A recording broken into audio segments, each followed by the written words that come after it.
poco la experiencia que hemos vivido en el tema de alojamiento temporal a raíz de la erupción del volcán de fuego en Guatemala en el año 2018, que desencadenó a consecuencia el desplazamiento de aproximadamente 7 comunidades en el departamento de Escuintla y Zacatepeque en Guatemala. Quizás comenzar por un poco los antecedentes en el tema de gestión. Guatemala, en su legislación, determina que la Secretaría de Obras Sociales de la esposa del presidente es quien tiene la rectoría en el manejo de albergues temporales o centros de evacuación o albergues de emergencia. Estos albergues que supuestamente funcionan para dar una respuesta de 72 horas, pero que sabemos que en la realidad es un poco más complejo que 72 horas. Nosotros hemos venido haciendo un trabajo de capacitación, de fortalecimiento de las capacidades junto a SACEP y a otras agencias también de Naciones Unidas, para dejar un poco la capacidad de respuesta al momento de una emergencia en el tema de alojamiento temporal. Digamos que cuando se presenta la emergencia, el primer actor que tiene que responder, lógicamente, son todos los cuerpos de respuesta del Estado de Guatemala, entre ellos está la SOCEP, para poder habilitar los albergues temporales. Nosotros como Sistema de Naciones Unidas nos movilizamos al área de la emergencia aproximadamente 48 horas después de suscitada la emergencia, con el fin de poder hacer una primera evaluación rápida de necesidades y ver cómo a través de la cooperación podemos complementar la respuesta que se está dando a la población desplazada. En el caso particular de esta emergencia, nosotros vimos que una de las primeras necesidades que era urgente poder satisfacer es el tema del registro y control de las personas adentro de estos centros colectivos que se habían habilitado. Definitivamente que al ser una evacuación grande de muchas comunidades, la población se dispersó un poco y era muy probable que a un albergue fueran a dar, por ejemplo, 2 integrantes de una familia y a otro albergue fueran a dar otros integrantes de la familia también. Entonces empezamos a ver que no solo, digamos, de por sí es una situación que psicosocialmente demanda mucho estrés, y encima a esto también agregarle que están separadas las familias, también supone un riesgo, digamos, en la salud y también en principios de protección. Entonces, nosotros ahí identificamos que una primera respuesta en cooperación a los esfuerzos del gobierno era la creación de un sistema de registro de personas albergadas que permitiera no solo tener el censo en tiempo real y disponible de todos los albergues, sino también poder hacer reunificación familiar, es decir, que el sistema pudiera darnos la información en dónde se encontraban integrantes de una familia, de un albergue y de otro, para poder hacer la reunificación familiar. Esa fue una de las primeras necesidades que vimos que era urgente poder resolver, y así fue. Por otro lado, también es bastante común en algunos países de Latinoamérica, que no se cuente con una infraestructura adecuada para poder habilitar estos albergues. Entonces, los primeros edificios que siempre se ocupan como albergues son las escuelas públicas, regularmente. Y las escuelas públicas de por sí no tienen una infraestructura, digamos, con un mantenimiento óptimo como se necesitaría.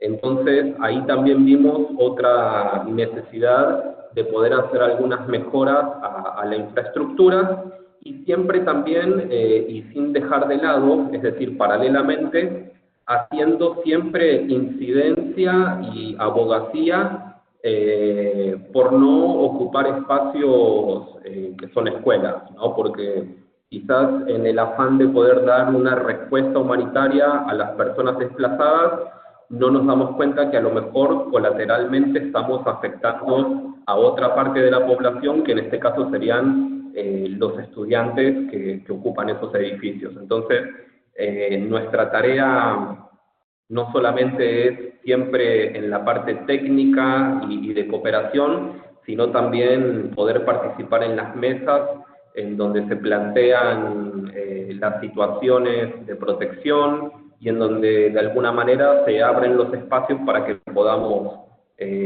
abogar por la utilización de espacios adecuados para el albergue de las personas desplazadas.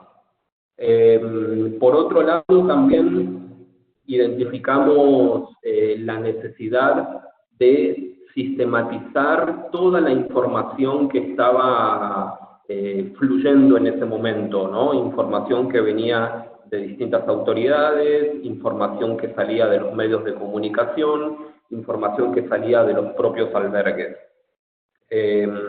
Para eso también establecimos la implementación de algunas rondas de un instrumento que utiliza OIM, que es la DTM, que es la matriz de monitoreo al desplazamiento, y que con esta herramienta también nos permitió, en conjunto con todas las demás organizaciones humanitarias que estaban dando una respuesta, de poder mapear y sistematizar todas las necesidades que se iban identificando en función de los alojamientos temporales. Entonces, esta información era publicada al momento inmediato de obtener la información, y se hacía a través de diferentes medios, es decir, se hacía con las altas autoridades, en las mesas de coordinación, pero también se difundía a través de redes sociales y a través de reuniones técnicas, con el fin de que todos los que estamos involucrados en la emergencia pudiéramos tener el mismo nivel de información, y lo más importante aún, que tuviéramos todos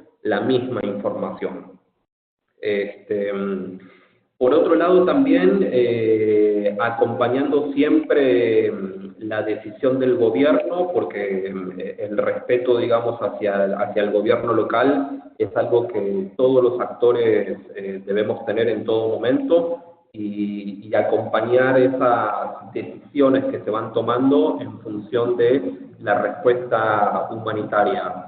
En ese sentido, el gobierno de Guatemala pues tuvo una respuesta bastante rápida a pensar en una siguiente fase de alojamiento. Es decir, la primera fase, que fue la que se dio al momento de la erupción del volcán, fue utilizar estos centros de evacuación, estos centros colectivos, aproximadamente 4 semanas, un mes más o menos, y luego ya pensar en una siguiente fase, que era una fase de vivienda transitoria. De hecho, el término que se utiliza en Guatemala es ATU, que es Albergue de Transición Unifamiliar.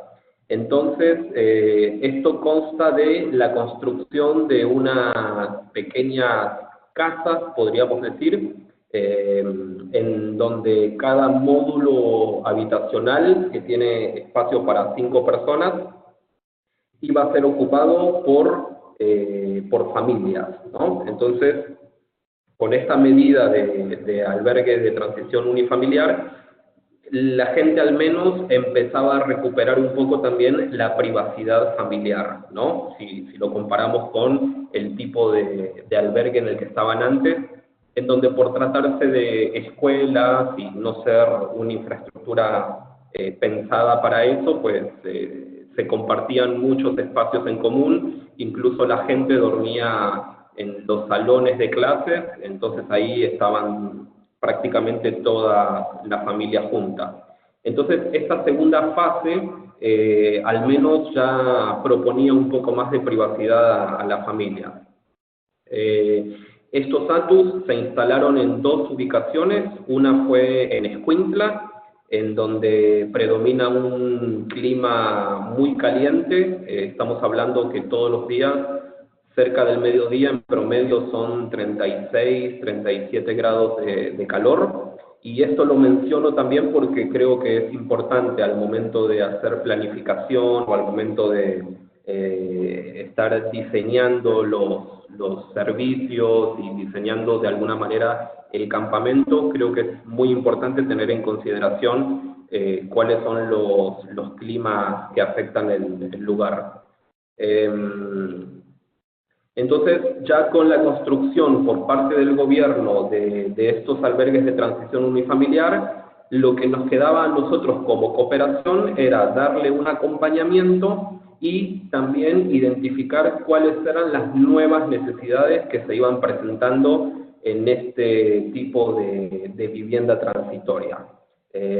Allí fue donde también identificamos que era necesario implementar planes de evacuación porque los lugares en donde fueron situados no quedaban tan lejos de la zona de erupción volcánica, así que era importante también no solo trabajar en planes de evacuación, sino también dar un apoyo psicosocial a las personas, porque lógicamente al estar viviendo todavía cerca de ese volcán, y imagínense ustedes que, digamos, la propia fuerza de la naturaleza fue la que desalojó a esas personas de su habitación, de su lugar de habitación, y ahora estar en otro lugar, y en donde cada día que amanecen salen de su casa y vuelven a ver el volcán, esto también significa algunas cuestiones en cuanto a lo psicosocial que también se debe manejar y se debe trabajar.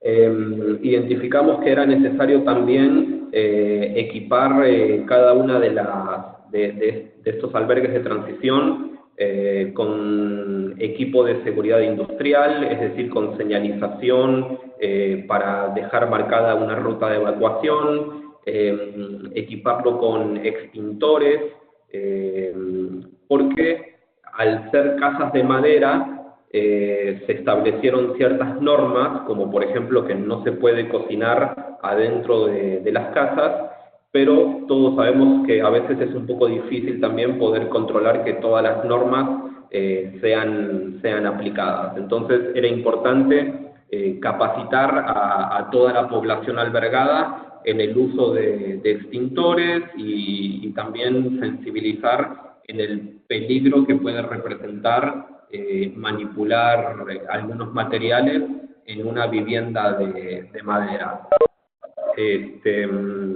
Digamos que todo esto es de manera integral, es decir, nosotros íbamos identificando las necesidades en función de las personas que estaban desplazadas y que estaban viviendo en este lugar. Para poder tener una aproximación a las personas, para poder comprender cuáles son sus necesidades, también hicimos varios ejercicios. Esto lo hicimos en sociedad con prácticamente todos los actores humanitarios que estaban dando una respuesta a través de varios grupos focales de diferentes grupos dentro de la población, como por ejemplo niños, niñas, adolescentes, adultos, hombres y mujeres. También fue que logramos poder identificar cuáles eran las preocupaciones que cada uno de estos grupos manifestaba en el lugar donde estaban viviendo, y automáticamente con esos resultados de los ejercicios también se le informaba a la autoridad local y a la autoridad nacional para que pudiéramos de alguna manera mitigar esas problemáticas que la población manifestaba y que nosotros identificamos a través de distintos ejercicios, a través de grupos focales. Por otro lado, también se estableció una mesa de coordinación que se reunían el miércoles de cada semana, en donde el gobierno decidió, digamos, trazar 3 ejes de trabajo, en el cual uno de ellos era reactivación económica y del trabajo. El otro era recuperación, que es en donde nosotros participábamos porque es en donde se tocaban todos los temas de el mantenimiento de los atus. Ahí fue un espacio muy importante también en donde nosotros tuvimos la posibilidad de poder sensibilizar también no solo al gobierno, sino a todos los actores de la importancia de establecer, digamos, o al menos dejar sobre la mesa la importancia de pensar en una estrategia de salida de los albergues. Como ustedes lo pueden ver en el curso que están desarrollando, en el ciclo de vida de un alojamiento temporal es muy importante que incluso desde la planificación y desde la apertura de un albergue ya se esté pensando en algunas estrategias de cómo puede ser una salida o una solución duradera de estos albergues. Entonces, esa mesa de coordinación también nos permitió poder poner ese tema sobre la mesa. No sé si Francisco y Magda tengan hasta el momento alguna pregunta o algo que quieran agregar.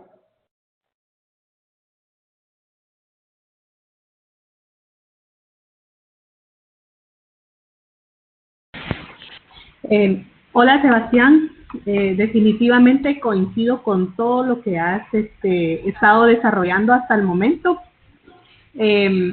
Sí, tal vez una de las aportaciones que me gustaría recalcar es toda esa parte de coordinación y cooperación en los distintos niveles que se tiene que manejar un albergue a nivel nacional, a nivel local y con todos los actores humanitarios e instituciones gubernamentales para que todos en su estrategia de gestión del albergue puedan ir en la misma línea. Por otro lado, el tema de educación, que es importante fortalecerlo a lo interno de los albergues que sean atendidos, ya que se realizan distintos esfuerzos de asistencia y protección, pero sin la contribución, sin la educación de la gente que recibe esta asistencia, a veces se pierden esas acciones de contribución en el camino, o definitivamente, como tú dices, con las estrategias de salida, que deben de ser algo muy planificado y algo muy meticulosamente organizado desde el inicio de la apertura del albergue, poder involucrar a la población para trasladarles toda esa parte de conocimiento para la autogestión dentro del albergue. Entonces, la autogestión es más que todo poder trasladar el conocimiento y fortalecer la educación en este tipo de procesos. No sé si quieras agregar algo, Francisco.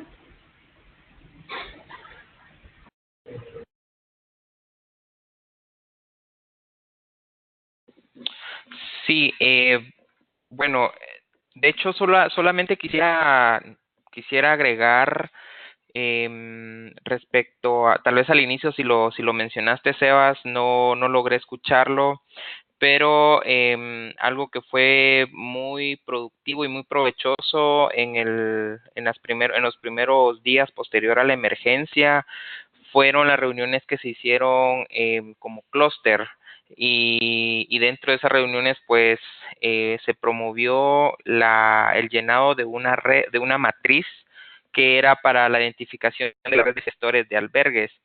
Esta herramienta fue muy buena y yo la consideré muy necesaria en esos momentos, porque esta matriz pues nos ayudaba a recopilar la información inmediata de las actividades que se tenían dentro de los albergues, ¿verdad?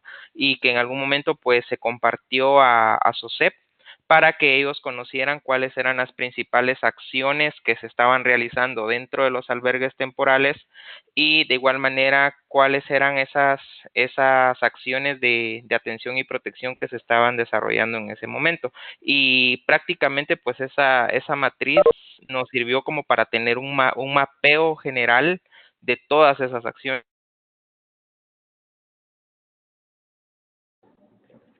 Sí, definitivamente. Muchas gracias por ambas aportaciones.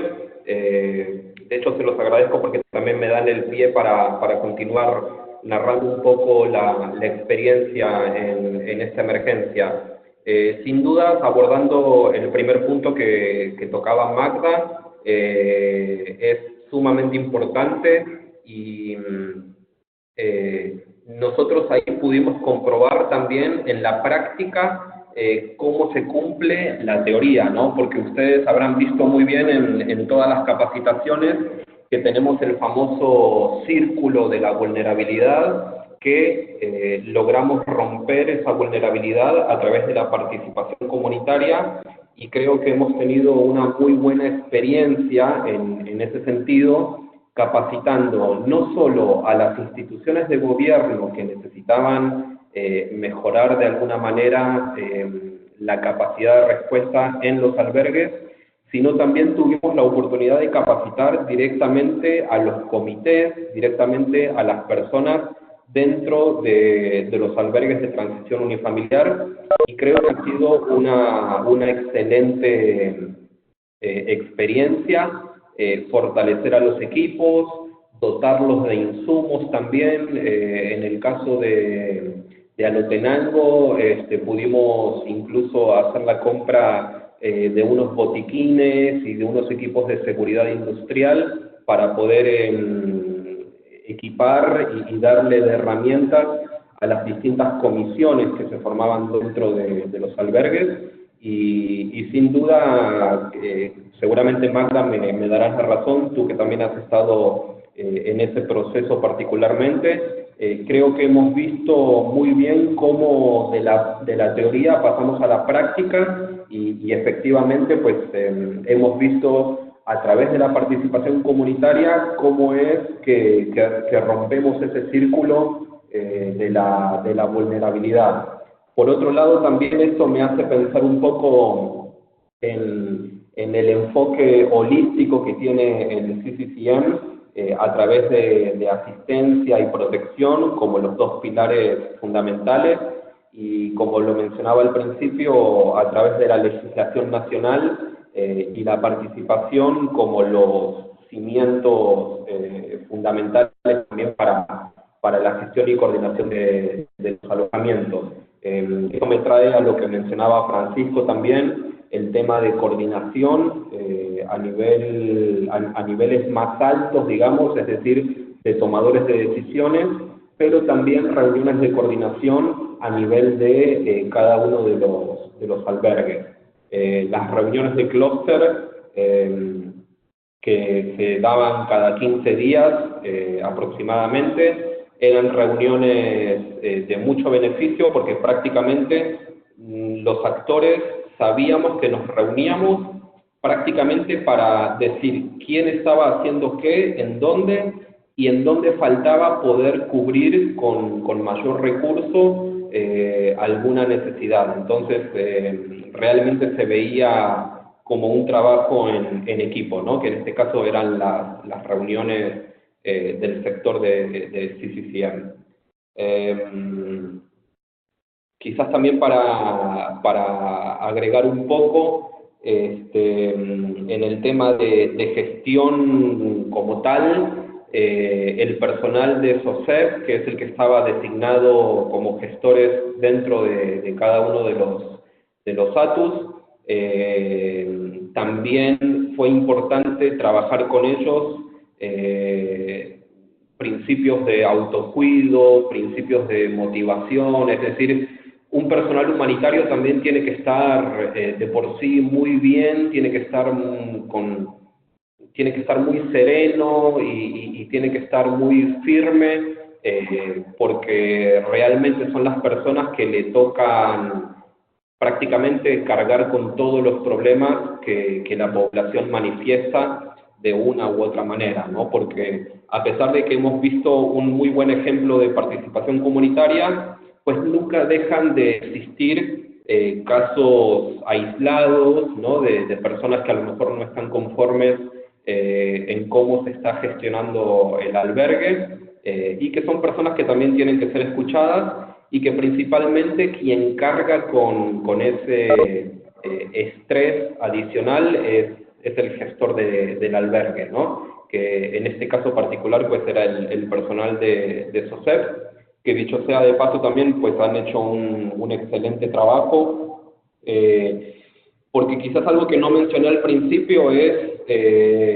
que este tipo de emergencia de erupción volcánica es algo que prácticamente yo diría que no se había dado con anterioridad, por lo menos no de esta magnitud.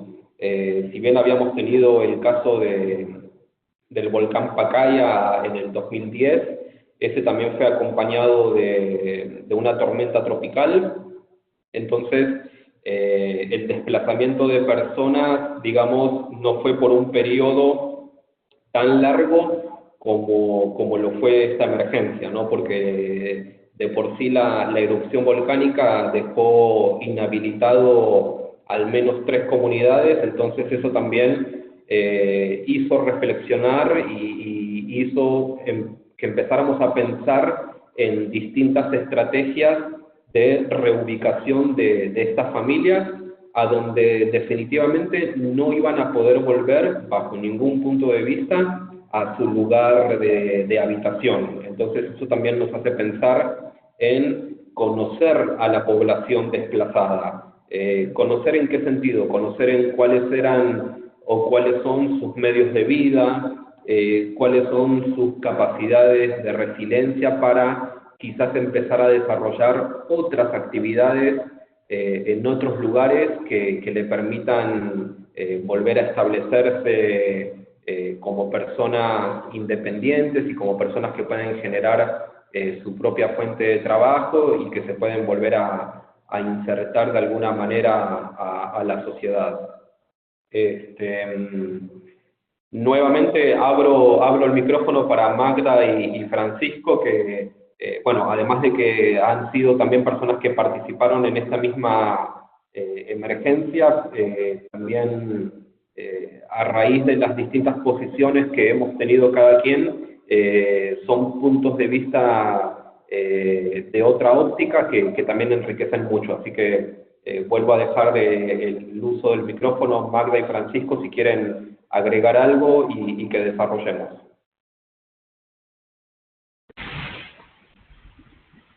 Sin duda, Sebastián, nuevamente comparto contigo lo que estabas hablando de último, el tema de la pertinencia cultural a la hora de poder abordar este tipo de procesos de gestión es sumamente importante de tomar en cuenta. Con los estudiantes hemos venido trabajando también un módulo sobre el enfoque de género y cómo abordar esta perspectiva a la hora de atender esas distintas necesidades entre hombres y mujeres. No me dejarán mentir en la experiencia que tuvimos con la asistencia de las personas afectadas por el volcán de fuego. Hubieron algunos inconvenientes relacionados a la alimentación.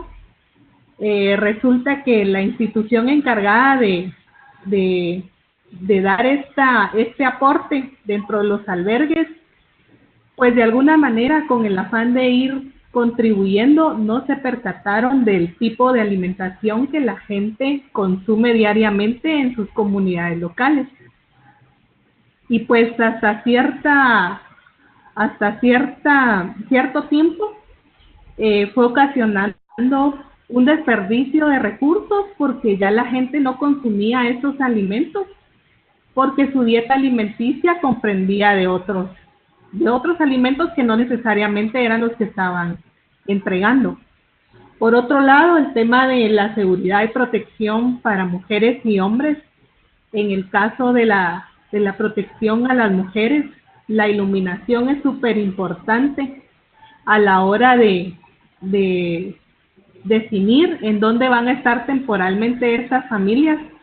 La iluminación de noche, porque se vieron casos en donde las personas no podían ir a las letrinas en la noche porque la iluminación no era la adecuada y se sentían en un riesgo alto, ¿verdad? Por la misma condición de ser mujer. De alguna manera, como hemos estado estudiando también el tema de garantizar los derechos humanos, el hecho de que alguien se cohíba de realizar una necesidad fisiológica a cualquier hora por el tema de no tener una iluminación adecuada en la noche, estamos hablando de la violación de un derecho. El tema de, por ejemplo, cómo los niños se entretenían en sus comunidades locales y a la hora de estar dentro de un albergue no contar con el mismo tipo de esparcimiento o no tener las herramientas adecuadas para poder entretenerse en sus horas de ocio, ¿verdad? Entonces, el abordaje de estos aspectos a la hora de asistir debe de ser sumamente importante y tal vez ponerlo en orden de prioridades como la primera o la segunda, porque se trata del desarrollo de vida de esas personas, ¿verdad? Y como bien lo decían en algún momento, este es el clúster que realmente no pregona o no promueve que las personas estén en albergues colectivos, pero la necesidad es así, ¿verdad? Y hace que muchas personas permanezcan durante mucho tiempo en estos albergues. Entonces es de suma importancia darse cuenta que por lo menos hay que garantizar una vida digna mínima. Entonces yo lo dejaría por ahí como aporte y nuevamente le pasaría el micrófono a Francisco.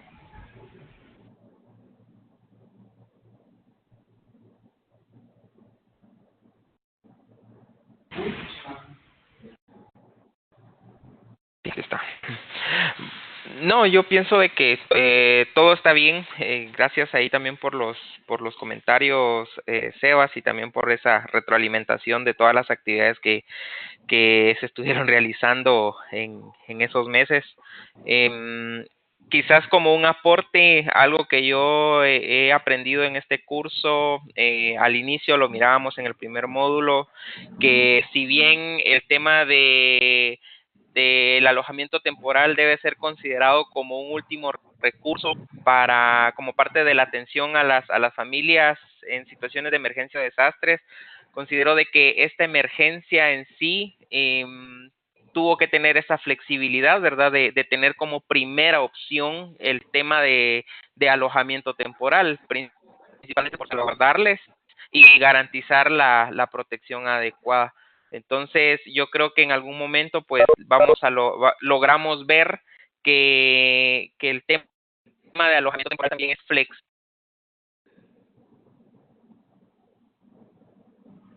que pueda surgir.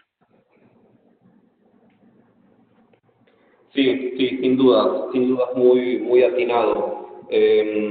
Quizás también, volviendo al punto que mencionaba Magda, nosotros también hemos podido ver, así como es de mucho beneficio cuando vemos que algo de la teoría lo vemos en la práctica, también deja muchas lecciones aprendidas cuando no sucede así, cuando realmente vemos que algunos principios de la teoría de gestión no son aplicados, ¿no? Como por ejemplo el tema de la alimentación que mencionaba Magda. Nosotros a través de los recorridos que hacíamos en los albergues, escuchábamos a la gente que decía que ellos quisieran cocinar sus propios alimentos, ponerle su propio sabor, porque claro, a veces quizás una respuesta que podría resultar, entre comillas, fácil, como por ejemplo licitar a una empresa que pueda dar la alimentación y que con eso definitivamente nos ahorraríamos mucho en temas de logística, a lo mejor a la larga también afecta un poco en la población el hecho de que no se le pueda dar a ellos la materia prima para que ellos puedan cocinar y organizarse en comités o en comisiones de cocina para poder hacer sus propios alimentos. ¿Y cuál es el resultado? ¿Cuál es la consecuencia? Pues como bien decía Magda, un gran desperdicio en el tema de alimentación, porque la gente simplemente a los 2 meses de estar recibiendo la misma ración y la misma comida, prácticamente ya no la aceptaban. No solo porque ya estaban aburridos de recibir la misma alimentación, sino porque culturalmente a lo mejor tampoco tenía mucha pertinencia lo que la empresa de alimentación estaba entregando. Eso sin hacer mención también de que no había un menú diferenciado para infantes y para niños, ¿verdad? Que eso también pues trae otras consecuencias. Así que bueno, les agradezco Magda y Francisco, yo creo que entre los tres hemos aportado los temas que no solo vemos en las capacitaciones regularmente de CCCM, sino que también a través de esta emergencia lo hemos podido ver en la práctica. Quizás como conclusión, también quisiera mencionar que es muy importante la preparación en temas de CCCM antes de un evento. Creo que es muy importante incluso hasta las propias reuniones del sector que se tengan con regularidad durante el año, aunque no haya emergencia suscitada. Porque es muy importante siempre que estemos todos en contacto, que se tenga una matriz de mapeo actualizada de dónde está cada actor y qué está haciendo y cómo puede también contribuir a la preparación. Yo creo que en gran medida cómo se califica una respuesta es por consecuencia de cómo se ha trabajado en la preparación. Y en ese sentido creo que particularmente el sector del CCCM es uno de los sectores que no escatima en preparación ni tampoco en capacitar a todos los actores o a todos los que son parte. Esto también lo menciono como recomendación porque también nos hemos encontrado con que al momento de una emergencia surgen en el clúster muchos actores nuevos que a lo mejor no eran conocidos por el hecho de no haber tenido reuniones previas, en donde también a veces es un poco difícil en el momento de una emergencia y en el momento de una respuesta poder abrirse a actores nuevos que uno no conocía o que uno a lo mejor ni siquiera sabía que tenían presencia en el país. Entonces creo que es muy importante durante todo el año tener con regularidad este tipo de reuniones, saber qué es lo que hace cada institución, saber cuál es la competencia de cada institución y hasta alcance en una emergencia. Así que yo creo que esto lo dejaría como una conclusión también y como una recomendación que incluso nosotros con Magda hemos identificado en esta emergencia. Así que si gustan Magda, Francisco, les dejaría si ustedes quieren aportar también alguna conclusión final y creo que estaríamos terminando. Sí, Sebastián, definitivamente también el tema de sistematizar esas lecciones aprendidas, como bien lo decía Francisco, cada emergencia tiene una eh, conlleva una situación diferente, se dan en contextos diferentes y los actores que intervienen en la asistencia y en la atención muchas veces también son diferentes.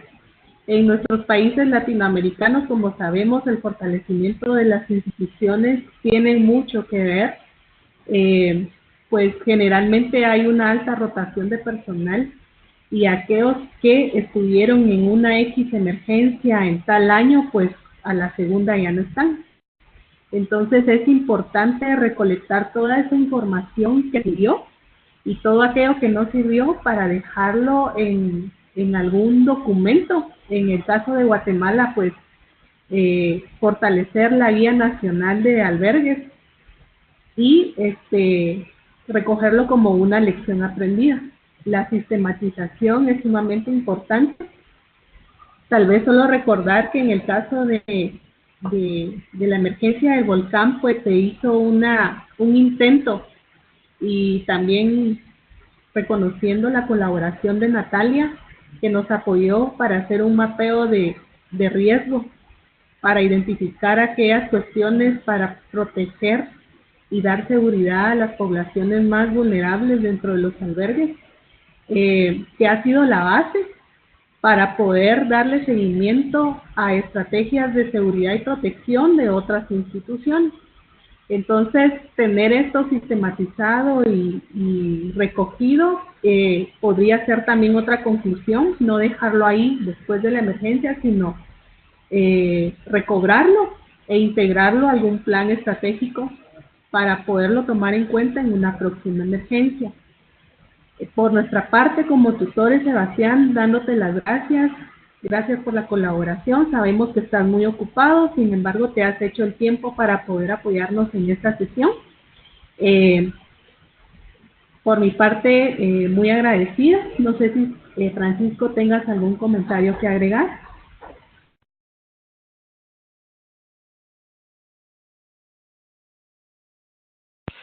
Sí, solamente quisiera aportar, Ceritas y también Magda, que desde el punto de vista de la coordinación que tenemos o que se tuvo en ese momento, fue fundamental la coordinación y el apoyo hacia la contraparte, que en este caso era SOCEP. Fue muy elemental para poder garantizar una buena gestión. Pues se logró ver de alguna u otra forma es ese apoyo que siempre se promueve, aunado también al fortalecimiento de la capacidad de ellos, ¿verdad? A su estructura organizacional, que eso se vio desde la utilización de los fondos de emergencia. Y comparto lo que comentaba Magda, el compartir todas esas experiencias para futuras, todas esas lecciones aprendidas que se tuvieron en esta emergencia, porque siempre es necesario socializarlas para poder conocer un poco más y ahí sí que afinarnos más sobre cómo garantizar una buena atención y cómo dar una buena protección también, ¿verdad? En las situaciones. Entonces, si bien no van a ser los mismos procedimientos o no van a ser la misma atención, pero considero importante, pues, al menos para tener una base siempre, ¿verdad? Entonces, y también pues agradecerte, Sebas, ahí por tu apoyo y por el espacio que hiciste. Bueno, gracias. Gracias también a los moderadores del curso por la invitación. Saben que cuentan conmigo cuando lo necesitan. Para mí es un gusto también compartir las experiencias.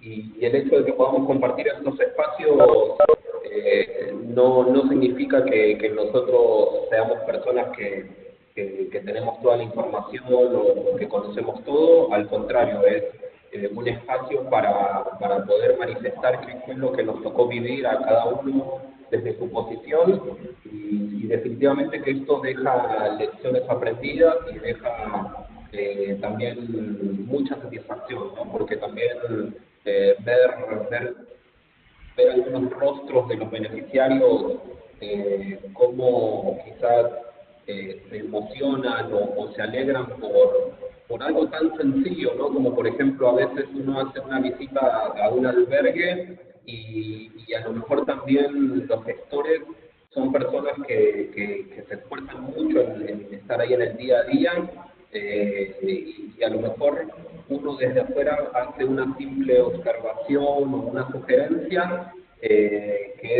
puede ser implementada y eso cambia mucho en la vida de las personas. Así que eso también es muy reconfortante y bueno, agradecerles entonces el espacio y estamos en disponibilidad para una siguiente sesión. Así que muchas gracias y que tengan buenas tardes. Muchas gracias, Sebastián, y muchas gracias, Francisco, por la participación, deseándoles una muy feliz tarde. Adiós. Gracias, feliz tarde.